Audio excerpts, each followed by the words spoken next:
Hi viewers, welcome to our channel. ప్రస్తుతం మనతో పాటు దామ బాలాజీ గారు, సీనియర్ జర్నలిస్ట్ ఉన్నారు. వాడితో ఒకసారి మాట్లాడదాం. సార్ నమస్కారం. సార్ పెహల్గామ్ దాడి వెనకాల ఇప్పుడు ఒక కొత్త ఎవిడెన్స్ దొరికింది. దాంట్లో చైనా భాగస్వామ్యం ఉంది అని చెప్పేసి కూడా చెప్తున్నారు సార్. చైనా పాకిస్తాన్ చెప్పి ఈ విధంగా చేయించిందని చెప్పేసి కొత్త వర్షన్ ఒకటి బయటకు వచ్చింది. నిజంగా చైనా ఈ విధంగా చేయిస్తుందా? మరి ఇప్పుడు చైనా పట్ల భారత్ ఏ విధంగా వ్యవహరించాలి? భారత్ మరి ఏ విధంగా డిసిజన్స్ తీసుకుంటుంది సార్? దీనికి సంబంధించి ఏం జరిగింది సార్? ఇప్పటి వరకు పాకిస్తాన్లో టెర్రరిస్టులని ట్రైనింగ్ ఇచ్చి వాళ్ళని పహల్గామ్ పంపించి పహల్గామ్లో సాధారణ ప్రజల మీద టూరిస్టుల మీద అటాక్ చేయించింది పాకిస్తానే.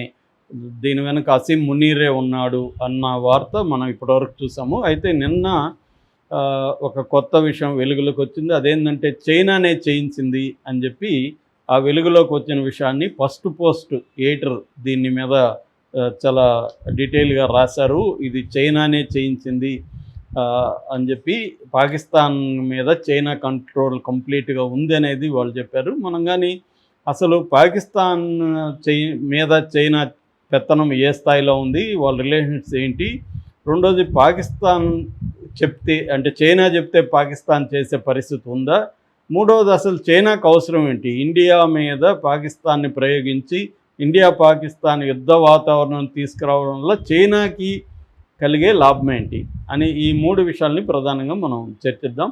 ఫస్ట్ విషయం ఏంటంటే చైనా చేసింది అనడానికి మన దగ్గర ఎలాంటి లాజిక్ పనిచేస్తుందంటే ఎప్పుడైనా కూడా ఇప్పుడు ఒక హత్య జరిగిందనుకో ప్రధానంగా మోటివ్ అనేది ఇంపార్టెంట్. ఏ మోటివ్తో ఈ హత్య చేస్తుంటారు?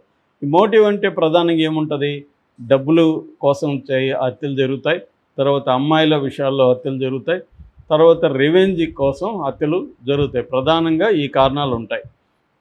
అలాగే డబ్బు జరిగితే ఏం చేస్తాం? ట్రైల్ ఆఫ్ ద మనీ అంటారు. మనీ ఎక్కడికి ట్రావెల్ అయింది, మనీ ఎవరికి చేరుతుంది, దాన్ని బట్టి ఈ స్కామ్ వెనక ఎవరు ఉంటారనేది చెప్పచ్చు. అలాగా ఇప్పుడు పాకిస్తాన్ ఇండియా వార్ జరిగితే ఎవరికి ఉపయోగం? పాకిస్తాన్కి ఏం ఉపయోగం లేదు. నిజానికి పాకిస్తాన్కి చాలా నష్టం. పాకిస్తాన్ ఆల్రెడీ దివాలా తీసే పరిస్థితిలో ఉంది. పాకిస్తాన్ ఇండియాతో యుద్ధం పెట్టుకుంటే ఇంకా కూడా వాళ్ళు దివాలా తీసే పరిస్థితి, వాళ్ళు ఇంకా వెనక్కి వెళ్ళిపోతారు. ఆల్రెడీ పావర్టీ అతి దారుణంగా ఉంది పాకిస్తాన్లో. వాళ్ళు ఏదో బెయిల్అవుట్ల మీద బతుకుతూ ఉన్నారు. అలాంటి బలహీనంగా ఉన్న పాకిస్తాను వాళ్ళ దగ్గరున్న ఆర్ముడ్ రిజర్వ్స్ అవన్నీ కూడా 4 రోజులకి రావు అనేది లేటెస్ట్గా గణాంకాలు చెబుతున్నాయి.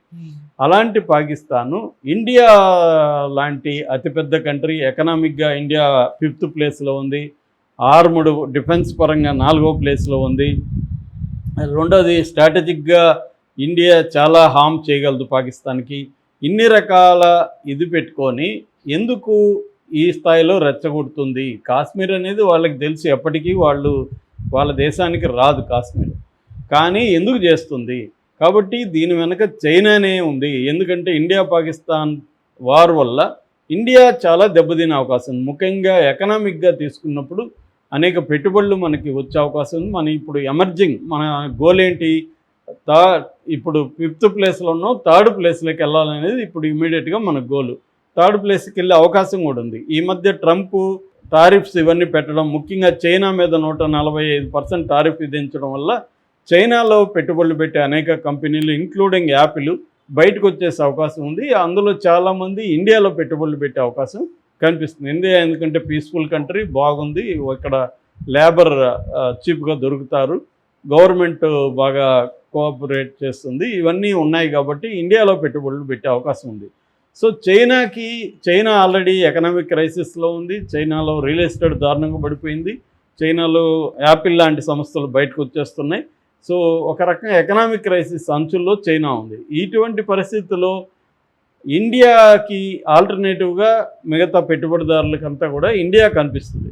సో కాబట్టి ఇండియాని అస్థిరపరిచి ఇండియా నిరంతరం వార్లో ఉంటుంది. పాకిస్తాన్తో వార్ ఎప్పుడు ఎండ్ అవుతుందో తెలియదు. ఇండియాలో డిపెండబుల్ కాదు, ఇండియాలో పెట్టుబడులు పెట్టలేము, సేఫ్టీ ఉండే అవకాశం లేదు అన్న వాతావరణం క్రియేట్ చేయడం ద్వారా చైనా తనను తాను కాపాడుకోవడానికి ట్రై చేస్తుంది అనేది ఈ వాదనలో బలమైంది.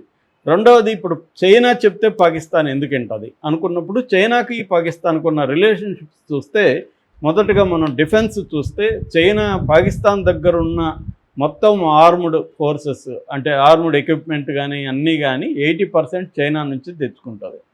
ఆర్మ్డ్ ఎక్విప్మెంట్ దగ్గర నుంచి, సబ్మెరైన్స్ దగ్గర నుంచి, ఎయిర్ ఫోర్స్ దగ్గర నుంచి అన్నీ కూడా చైనా నుంచే పాకిస్తాన్కి ప్రధానంగా వస్తున్నాయి. అంతకుముందు ఉక్రెయిన్ ఇలాంటి దేశాల నుంచి కూడా వచ్చేది. అయితే ఇప్పుడు వాళ్ళ అక్కడ యుద్ధంలో ఉండిపోవడం వల్ల అది ఆగిపోయింది, చైనా నుంచే వస్తున్నాయి. ఇప్పుడు లేటెస్ట్గా పహల్గామ్లో వాడిన M4 గన్స్ కూడా చైనా నుంచి వచ్చాయని, అట్లాగే వాళ్ళు వాడిన శాటిలైట్ కమ్యూనికేషన్ ఫోన్ సిస్టమ్స్ కూడా చైనా నుంచి వచ్చాయని చెప్తున్నారు. సో అందువల్ల చైనాకి పాకిస్తాన్కి డిఫెన్స్ అనేది బలంగా ఉంది. ముఖ్యంగా ఫైటర్ జెట్స్ J-17 థండర్ కానీ, J-10C కానీ, అట్లాగే యువాన్ సబ్మెరైన్స్ కానీ, ఫ్రిజెట్స్ అంటారు. ఫ్రిజెట్స్ అంటే ఒక షిప్ వెళ్తుంటే దాని పక్కన ఒక వార్ షిప్ వెళ్తుంది చిన్నది, దాన్ని కాపాడడానికి ఇది బాడీ గార్డ్ లాగా పనిచేస్తుంది. దాన్ని ఫ్రిజెట్స్ అంటారు. ఈ ఫ్రిజెట్స్ కానీ, మిసైల్స్ సిస్టమ్స్ కానీ, తర్వాత షహీన్ ఎయిర్ బేస్డ్ డ్రిల్స్ జరిగాయి ఈ మధ్య, వారియర్ గ్రౌండ్ బేస్డ్ డ్రిల్స్ జరిగాయి. తర్వాత న్యూక్లియర్ ప్రోగ్రామ్స్ కూడా మెటీరియల్ ఇవ్వడం కానీ, టెక్నాలజీ అందించడం కానీ చైనా చేసింది. ముఖ్యంగా షహీన్ అన్ని డిఫెన్సివ్ వార్పు అంటే మనం అటాక్ చేస్తే డిఫెండ్ చేసుకునే సిస్టమ్స్ను కూడా చైనానే వాళ్ళకి ఇచ్చింది. అలాగా చైనా మీద కంప్లీట్గా డిఫెన్స్ మెకానిజం ఆధారపడింది. రెండవది ఎకనామిక్ పరంగా తీసుకున్నప్పుడు China belt and road initiative BRI అంటారు. ఈ బెల్ట్ అండ్ రోడ్ ఇనిషియేటివ్ అనేది చైనా దాదాపు 150 దేశాల్లో వచ్చేస్తుంది. పాకిస్తాన్లో కూడా 62 బిలియన్ల పెట్టుబడి పెట్టింది. పాకిస్తాన్లో ఏ దేశం కూడా పెట్టలేదు, అంత పెట్టింది. ఎక్కడెక్కడ చేస్తుంది ఇది? ఇన్ఫ్రాస్ట్రక్చరు, ఎనర్జీ, ఇండస్ట్రీ, ఈ 3 సెక్టర్లో బలంగా పెడుతుంది. వాళ్ళు సిపెక్ అంటారు. సిపెక్ అంటే చైనా పాకిస్తాన్ ఎకనామిక్ కారిడార్ నిర్మిస్తుంది. అట్లాగే అనేక SEZలు స్పెషల్ ఎకనామిక్ జోన్లను నిర్మిస్తుంది. ముఖ్యంగా అరేబియా సీ ద్వారా ఓపెన్ చేసి చైనాకి పాకిస్తాన్ హెల్ప్ చేస్తుంది. అక్కడ గోదార్ పోర్ట్ అంటారు. ఆ గోదార్ పోర్టుని, సీ పోర్టుని నిర్మించేది ఇప్పుడు చైనానే నిర్మిస్తుంది. దాని ద్వారా చైనా ఇండియన్ ఓషన్లో తన షిప్పుల్ని నిల్వ ఉంచగలుగుతుంది. సో అట్లాగే కరాకోరం హైవేస్ను కూడా చైనా నిర్మిస్తుంది. సో హైవేసు, షిప్పు ఇవన్నీ కూడా చైనా బిజినెస్లో భాగంగా చూస్తుంది. అట్లాగే పవర్ సెక్టర్లో కోలు, హైడ్రా, తర్వాత సోలార్, ఈ 3 సెక్టర్లో దాదాపు 7 కిలో వాట్ల పవర్ని ఇది నిర్మిస్తుంది అన్నమాట. ఇది ఎకనామిక్గా చైనాకి దానికి ఉన్న $62 బిలియన్ వ్యాపారం జరుగుతుంది. ఇక ట్రేడింగ్లో బైలేటరల్ ట్రేడింగు అంటే ఇచ్చిపుచ్చుకునే ట్రేడింగు $20 బిలియన్ల యాన్యువల్గా ఉందన్నమాట. పాకిస్తాన్ చైనాకు టెక్స్టైల్స్, రైల్స్, మినరల్స్ ఇలాంటివి ఎక్స్పోర్ట్ చేస్తుంది. చైనా నుంచి మిషనరీ, ఎలక్ట్రికల్స్, కెమికల్ ప్రోడక్ట్స్ వీటిని ఇంపోర్ట్ చేసుకుంటుంది. సో వాళ్ళిద్దరి మధ్య దాదాపు $20 బిలియన్ల ట్రేడ్ ఉంది. మూడవది ఫైనాన్షియల్ హెల్ప్. చైనా పాకిస్తాన్కు $30 బిలియన్ అప్పు ఇచ్చింది. ఈ మధ్యనే $4.5 బిలియన్ రోల్ ఓవర్ అంటారు. రోల్ ఓవర్ అంటే ఇచ్చే టైంకి ఇవ్వలేకపోయింది కాబట్టి దాన్ని పీరియడ్ని ఎక్స్టెండ్ చేయడం అనేది చేసింది. మొత్తం ఈ అప్పు పాకిస్తాన్ జీడిపిలో 10% వరకు చైనానే అప్పిచ్చింది. సో ఇలాగా చైనా డిఫెన్స్ రంగంలో, తర్వాత ఎకనామిక్ రంగంలో, ఫైనాన్స్ రంగంలో, ట్రేడింగ్లో అన్ని వైపులా చైనా మీద డిపెండ్ అయిపోయింది పాకిస్తాన్ ఎకనామీ అనేది. కాబట్టి ఇప్పుడు పాకిస్తాన్ చైనా మాట వినాల్సిన పరిస్థితి అయితే ఖచ్చితంగా ఉంది.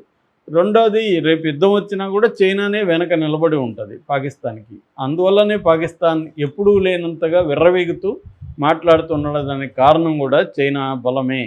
ఎందుకంటే లేకపోతే పాకిస్తాన్ ఇంత బెదిరించదు, మేము బాంబులు వేస్తామని ప్రతిసారి అంటూనే ఉన్నారు. రీసెంట్గా రష్యాలో ఉండే పాకిస్తాన్ రాయబారి కూడా మేము ఈ న్యూక్లియర్ వెపన్ ఉపయోగిస్తాము ఇండియా మీద అని మాట్లాడుతున్నారంటే ఇంత రెచ్చిపోయి మాట్లాడే పరిస్థితి చైనా అండ లేకుండా పాకిస్తాన్కి లేదు. అసలు చైనానే చేయించింది ఈ పహల్గామ్ అటాక్ అనేది ఇప్పుడు చెప్తున్నమాట. దీన్ని ఇండియా ఎదుర్కోవడానికి ఎందుకంటే చైనా డైరెక్ట్గా అయితే రంగంలోకి రాదు కాబట్టి ఇండియా, రష్యా, తర్వాత ఇజ్రాయెల్, ఫ్రాన్సు, అమెరికా ఇలాంటి దేశాల సహాయం తీసుకునే అవసరం ఉంది. చైనా కానీ రంగంలో దిగితే మనకి అమెరికా కూడా మన వైపు వస్తుంది. ఆల్రెడీ రష్యా ప్రెసిడెంటు మేమున్నాం మీకు అని మన మోడీకి ఫోన్ చేశాడు. కాబట్టి చైనా కానీ దిగితే ఖచ్చితంగా ఇండియా కూడా ధీటుగా ఎదుర్కొనే పరిస్థితి ఉంది.